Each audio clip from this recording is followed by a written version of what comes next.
Tepsi me oris me mish vit që do përgatitim për sot, që të kemi edhe për sot dhe për nesër gatim o njerës, se për të gjitha femrat që punojnë, kuptohet që nuk është aq e lehtë të gatuash çdo ditë në shtëpi, ndaja edhe kur bëj tepsi kështu e kam të lehtë se të nesërme nuk kam gatime.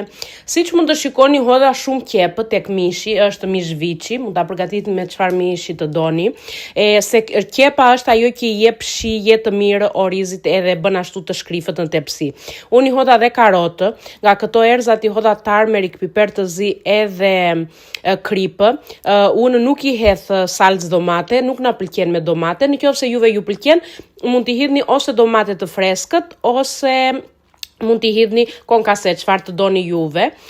Pastaja, siç e shikoni, hodha një kup me orizë.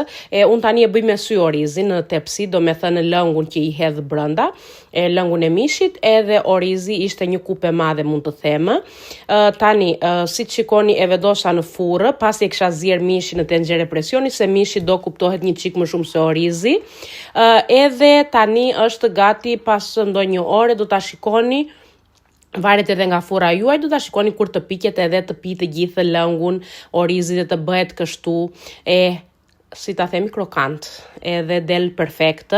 Shumë i mirë doli si tepsi, siç u thashë që gatova për 2 ditë, që kështu shpëtuam tani o njerëz, për 2 ditë nuk kemi gatime, halli madh edhe ky i gatimit.